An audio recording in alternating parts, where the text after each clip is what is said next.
बिस्मिल्लाहिर्रहमानिर्रहीम। अस्सलाम वालेकुम स्टूडेंट्स। क्लास 9 फ़िज़िक्स की बुक है और आज हमारा चैप्टर नंबर 6 है ग्रेविटेशन, यानी कशिश शकल उर्दू में जिसको बोलते हैं।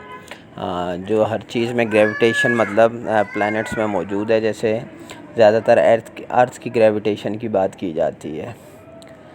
अच्छा, इसके जो MCQs हैं, सबसे पहले हम पेज नंबर 152 पे मल्टीपल चॉइस क्वेश्चन MCQs हैं। इसके आंसर हैं। फर्स्ट है the motion of a falling ball towards earth is due to the B है ग्रेविटेशनल फोर्स। आपको मालूम है कोई भी चीज़ जो ज़मीन की तरफ आती है, ऊपर को फेंकी जाए अपवर्ड और वो डाउनवर्ड आती है, तो उसमें किस वजह से? ज़मीन की ग्रेविटेशनल फोर्स की वजह से। सेकंड है Newton's law of gravitation holds between every two objects on the universe. यानी सिर्फ ज़मीन की बात नहीं है, पूरे यूनिवर्स में जो है दो बॉडीज़ के बीच में जो है ग्रेविटेशन होती है, मौजूद होती है। टू ऑब्जेक्ट्स हों, टू बॉडीज़ हों, तो वो यूनिवर्स है। थर्ड है numerical value of G is. G जो है ये कांस्टेंट के तौर पर इस्तेमाल होता है और इसकी जो वैल्यू है a G is equal to 6.673 multiply by 10 की पावर -11, ठीक है, न्यूटन में स्क्वायर मीटर।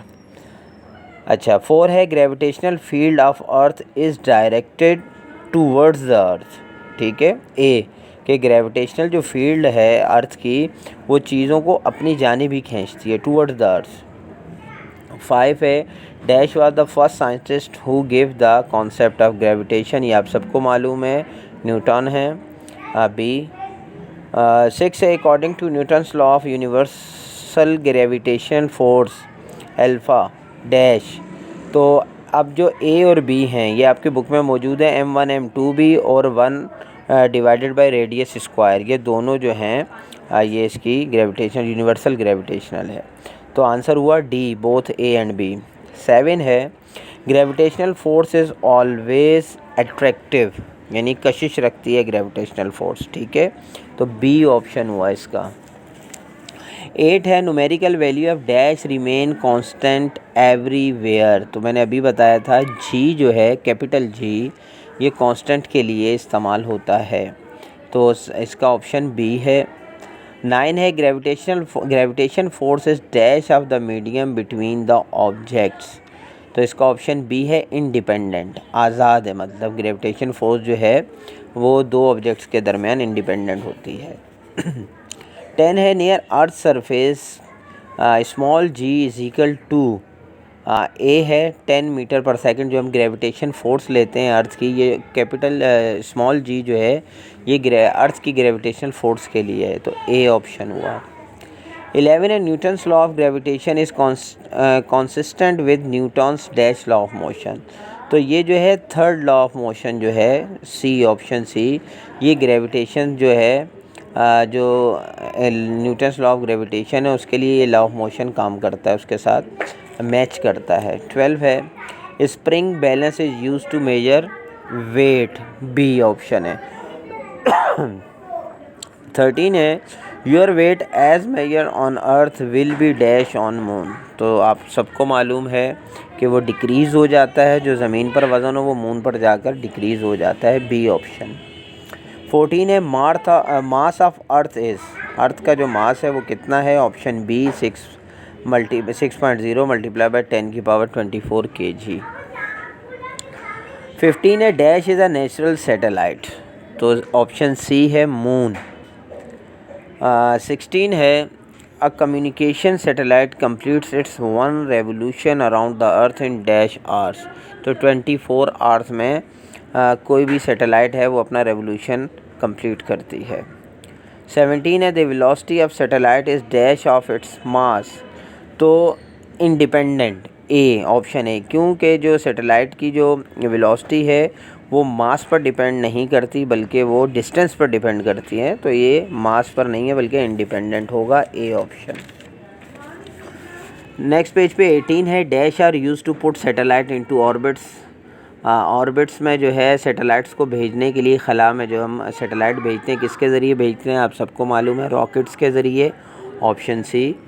19 है द क्रिटिकल वेलोसिटी VC जिसे बोलते हैं वो किसके बराबर होती है? आपकी बुक में गिवन है, ऑप्शन सी रूट जी यानी ग्रेविटेशनल अर्थ की जो फोर्स है ग्रेविटेशनल, और आर यानी ये भी अर्थ का रेडियस आपका जो है वो है। तो रूट जी आर जो है ऑप्शन सी, ये आपके एमसीक्यूज़ कंप्लीट हो गए। अब हम चलते हैं सेक्शन बी है न्यूटन्स लॉ ऑफ ग्रेविटेशन। इसमें 4 क्वेश्चन है, आज हम इनको इंशाल्लाह कंप्लीट करेंगे। क्वेश्चन नंबर 1 है why we do not feel the gravitational force of attraction from the objects around us. हमें क्यों महसूस नहीं होता gravitational force attraction from the object, हमारे इर्द गिर्द जो ऑब्जेक्ट हैं। हालांकि साइंस कह रही है कि 2 बॉडीज़ के बीच में ग्रेविटेशनल फोर्स होती है, लेकिन हमें महसूस नहीं होती, वजह क्या है। Second, define gravitational field with an example. इसी तरह आपने ग्रेविटेशनल फील्ड भी बतानी है और एग्जांपल के साथ। सेकंड है write down any 3 characteristic of gravitational force. ये जो ग्रेविटेशनल फोर्स है उसकी क्या खसूसियात हैं, 3 लिखनी है। सेकंड है डिफाइन ग्रेविटेशनल फील्ड स्ट्रेंथ। इसी तरह आपने जो ग्रेविटेशनल फील्ड की स्ट्रेंथ है वो बयान करनी है। थर्ड है a state and explain Newton's law of gravitation. आपको जो न्यूटन्स लॉ ऑफ ग्रेविटेशन है वो बयान करना है। और बी है define field force. Field force आपको बयान करनी है। 4 में आपको एक आसान सा न्यूमेरिकल दिया हुआ है, जो मासेस दिए हुए हैं M1 M2, और उसके अलावा आपको डिस्टेंस दिया हुआ है। और ग्रेविटेशनल फोर्स तो आपको मालूम है 10 होती है। तो आपको जो है यानी यहाँ पे 10 नहीं आएगा, यहाँ जो आपकी अर्थ का कांस्टेंट है वैल्यू है जी, वो आएगी। तो वो हमें ये आसान सा न्यूमेरिकल है, ये भी करेंगे। क्वेश्चन नंबर 1 की तरफ चलते हैं। Why we do not feel the gravitational force of attraction, हमें क्यों महसूस नहीं होती। और सेकंड उसका है define gravitational field with an example. 1 एक आंसर आपके पेज नंबर 136 पे है। We do not feel the gravitational force of attraction between objects around us due to the very small value of G, but it exist everywhere in the universe. अब universe में हर जगह gravitational force पाई जाती है 2 objects के दरमियान, लेकिन महसूस इसलिए नहीं होती कि उसका जो जी कैपिटल जी यानी कांस्टेंट वैल्यू है वो बहुत स्मॉल होती है। ठीक हो गया। उसके बाद 1 का बी है, पहले बताना है ग्रेविटेशनल फील्ड और फिर उसकी एग्जांपल। तो पहले ये देखें, gravitational field can be describe as a gravitational field is a region in which a mass experience a force due to gravitational attraction। अब उसकी एग्जांपल नेक्स्ट पेज पे देखें। For example it acts on an aeroplane either it is standing on earth surface और in the sky. अब चाहे जहाज़ ज़मीन पर खड़ा हो या आसमान पर उड़ रहा हो, दोनों सूरतों पे जो है ग्रेविटेशनल अट्रैक्शन मौजूद है। ठीक हो गया। अब उसके बाद जो है क्वेश्चन नंबर हमारा जो है 2, इसमें भी 2 क्वेश्चन हैं। Write down any 3 characteristic of gravitational force और डिफाइन ग्रेविटेशनल फील्ड स्ट्रेंथ।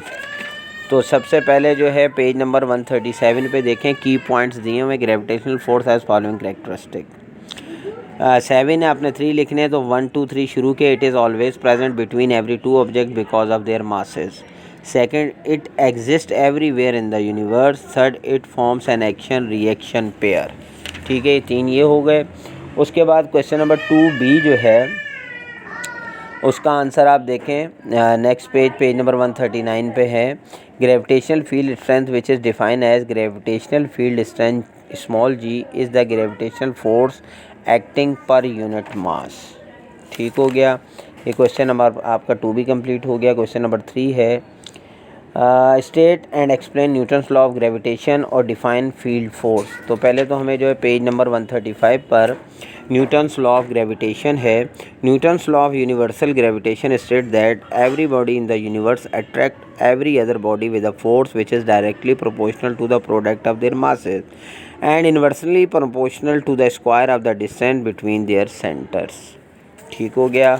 अब जो उसका 3rd का बी है डिफाइन जो है वो पेज नंबर 138 से स्टार्ट है। The earth has an attractive gravitational field around it. Any object near the earth experience this force which is due to earth's gravity. This field is directed toward the centre of the earth earth as shown in figure, ये मत लिखिएगा, बस of the अर्थ लिख के next लिखिएगा। This field is strongest near the surface of the earth and gets weaker as we move further and further away from the earth. This force is called the field force. ये 3B हो गया। उसके बाद आपको मैंने कहा था कि क्वेश्चन नंबर 4 है, determine the gravitational force of attraction between Arwa and Ayesha standing at a distance of 50 metre apart. दोनों के दरमियान फासला कितना है? 50 मीटर का है। The mass of Urwa 60 kg है जबकि आयशा का 70 kg है। ठीक है, उनके मासेस दिए हुए हैं। तो ये आपको जो है आपकी बुक में ही एक बिल्कुल मिलता जुलता जो है एग्ज़ाम्पल मौजूद है। Example number 1 page number 137। देखिए वहाँ पे जो हुआ है पहले वो भी देख लें। यहाँ पे क्या था, स्फेरिकल बॉडीज़ है, मासेस 500 kg और 800 kg जबकि डिस्टेंस कितना था? 2 मीटर्स। ठीक हो गया। अब देखें M1 M2 दिया हुआ है, रेडियस 2 मीटर दिया हुआ है और कैपिटल G आपको वैल्यू मालूम है उसकी। हमें क्या मालूम करना है उसका? अब फोर्स मालूम करनी है ना। तो अब क्या हुआ, फार्मूला क्या है देखें नीचे, F = capital G M1 M2 divided by radius square. ठीक हो गया। अब 6.67 मल्टीप्लाई बाय 10 की पावर -11, ये तो आपकी G हो गया, multiply by 500 multiply by 800 divided by 2 का स्क्वायर, 2 2 4 हो जाएगा। तो 500 800 मल्टीप्लाई करेंगे तो 8 5 40, 4 लाख आपका ये हो जाएगा। उसको आप डिवाइड कर लें 4 से तो 1 लाख हो जाएगा। 1 लाख को मल्टीप्लाई कर लें 6.67 से तो आपका आंसर आएगा 6,67,000। तो आप ज़ाहिर है 1 के उसको जो है डेसिमल को लेफ़्ट साइड पे लाएंगे तो 5 डिजिट्स जो हैं वो कम हो जाएंगे। तो -11 में से -5 करेंगे तो -6 बच जाएगा। सॉरी, -11 में से +5 करेंगे क्योंकि हम लेफ़्ट साइड आ रहे हैं तो -6 जो है वो पावर रह जाएगी। इसी तरह मैंने जो है अब इसी न्यूमेरिकल के सामने ही मैंने लिख दिया M1 60 kg M2 70 kg और रेडियस था 50 मीटर। ठीक है, उन दोनों लड़कियों का वज़न और मैंने रेडियस 50 मीटर। G कैपिटल की वैल्यू वही है, फोर्स मालूम करनी है। मैंने इसके सामने ही वही फार्मूला लगा के 60 मल्टीप्लाई बाय 70। तो पहले इसका आसान तरीका है, आप 60 मल्टीप्लाई बाय 70 करेंगे तो 4200 आएगा। ऐड करेंगे 50 के स्क्वायर से, 50 का स्क्वायर 2500 होता है। तो 4200 को डिवाइड करें 2500 से तो आपके पास 11.2 समथिंग आंसर आ रहा है। ठीक है, उसको आप अपना जो है मल्टीपल उसमें 42 को आप उससे करेंगे 2500 से तो आपका जो आंसर आएगा उसको जब आप मल्टीप्लाई करेंगे 6.67 से तो आपका आंसर आएगा 11.20 करके।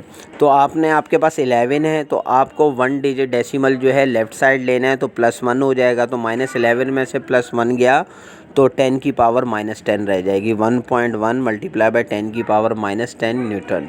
तो ये हमारा आज जो एक सेक्शन था इसका क्वेश्चन आंसर्स का वो भी कंप्लीट हो गया, MCQs भी कंप्लीट हो गए। इंशाल्लाह नेक्स्ट वीडियो में इसका रिमेनिंग पार्ट भी करेंगे। आई होप कि तमाम चीज़ें अच्छी तरह समझ आई होंगी। कोई चीज़ समझ ना आई हो तो ज़रूर कमेंट्स करें और मुझे ज़रूर कमेंट्स में बताया करें आपको मेरी वीडियो कैसी लगी। इंशाल्लाह नेक्स्ट वीडियो में मिलते हैं, जब तक के लिए इजाज़त दीजिए। अल्लाह हाफ़िज़।